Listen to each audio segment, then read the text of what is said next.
Sir, இப்போ அதிமுகவுக்குள்ள மறுபடியும் சலசலப்பு உட்கட்சி பூசல் அப்படிங்கிற மாதிரி எடுத்துக்கலாம். செங்கோட்டையனுடைய ஏங்க இது என்னங்க அர்த்தம் இல்லாம இருக்கு? அது எங்க கட்சி அவர் சொல்லல, குறை சொல்லல, எங்க பொதுச் செயலாளர் சொல்லல. எங்க பாட வைக்கலன்னு அவரு அந்த அமைப்பாளர்கிட்ட சொல்லுங்க. சார், இப்போ அதிமுகவுக்குள்ள மறுபடியும் சலசலப்பு உட்கட்சி பூசல் அப்படிங்கிற மாதிரி எடுத்துக்கலாம். செங்கோட்டையனுடைய ஏங்க இது என்னங்க அர்த்தம் இல்லாம இருக்கு? எங்க கட்சியை தான் நீங்க பேசுறீங்க. ஒண்ணுமே இல்ல. அதுல நிகழ்வு நடத்தினது விவசாய சங்கம். அதுல அம்மா படம், தலைவர் படம் இல்லை என்பது அவருடைய கோரிக்கை. அது அந்த அமைப்பாளர் சொல்லியிருக்காரு. அதுதான் இது ஒரு பெருசா எடுத்து போய் நேற்று ஊடகங்களாம் இன்னைக்கு திமுகவுடைய கைக்கூலியாக இருக்கிறவர்கள் காசை வாங்கி கொண்டு ஊடகவியலாளர்னு சொல்லிக்கொண்டு சில பேர் வழிகள் இந்த இயக்கத்திற்கு ஏதாவது சிறு ஊர் விளைவிக்கலாம்.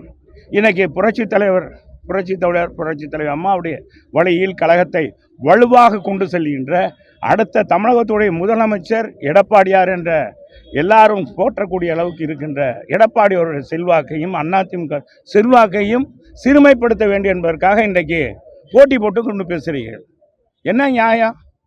ஏங்க இன்னைக்கு ஒவ்வொரு இடத்துக்கும் போறார் முதலமைச்சர், நடபாதை போறார், அவர் பணத்தில் போறாரு, அரசாங்க வரி பணத்தில் நடந்து போறார். பெரிய பார்த்தா திருவிழா மாதிரி கூட்டத்தை நிப்பாட்டி ஒரு ஆளுக்கு எவ்வளோ கொடுத்துருக்காங்க? கொடுத்து கூட்டத்தை கூட்டுறாங்க.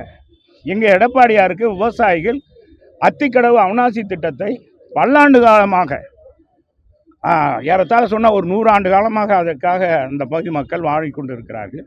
வெறும் தரிசு நிலங்க, தரிசு நிலத்தை இன்றைக்கு பொன்முளையும் பூமியாக மாற்றுகிற அந்த திட்டத்தை எங்கள் அம்மாவுக்கு தொடங்கி இன்றைக்கு அண்ணன் எடப்பாடியார்கள் முடித்து வைத்திருக்கிறார்கள்.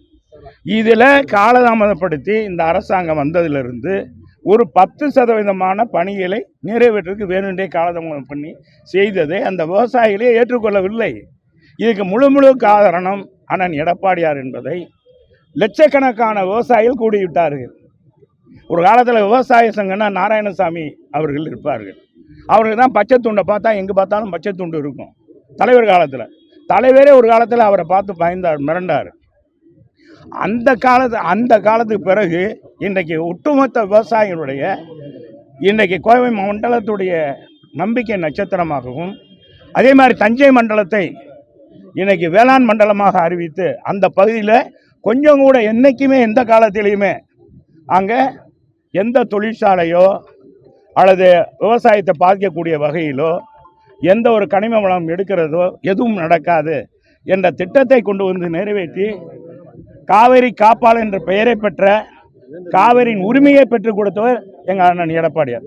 ஆக குறைந்த நாட்களில் ஆட்சி செய்தாலும் 4 ஆண்டுகள் 3 மாதம் செய்தாலும் சிறப்பான ஆட்சி செய்து இன்னைக்கு அத்தனை பேர் உள்ளத்தினையும் கவர்ந்திருக்கிறார். ஏழை எளிய மக்களுக்கு பொங்கல் பரிசு, 10 மாதம் விலையில்லா பொருள், மாணவ செல்வங்களுக்கு பார்த்தீங்கன்னா மடிக்கணினி, 11 மருத்துவக் கல்லூரி, அதே ஏழை பிள்ளைகளுடைய மருத்துவ கனவை நிறைவேற்றி 5 பைசா செலவு இல்லாமல் மருத்துவ 7.5% இடஒதுக்கீடு கொடுத்து இன்னைக்கு 6000க்கும் மேற்பட்ட சாதாரண ஏழை எளிய குடும்பத்தை, விவசாய குடும்பம், இன்னைக்கு ஹோட்டலில் வேலை பார்க்குற பிள்ளைகள், இன்னைக்கு துப்புரவு பணியாளர் பிள்ளைகள்லாம் டாக்டரா இருக்காங்க. ஆக இந்த மாதிரி இருக்கிற எங்களுடைய பொதுச் செயலாளருடைய பெயரை களங்கப்படுத்துறதுக்காக திமுக அரசு திட்டமிட்டு இன்னைக்கு அவருடைய ஒரு இதுக்கு சொல்லியிருக்காரு அந்த அமைப்புக்கு.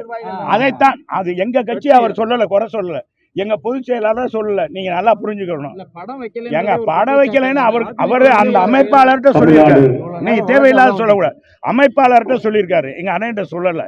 அதைத்தான் அவர் சொல்றாரு, இதனால எங்க கட்சிக்குள்ள நான் அது இல்லை அப்படின்னு அவரே சொல்லிட்டார். அப்புறம் விளக்கம் அதுக்கு விடுங்க.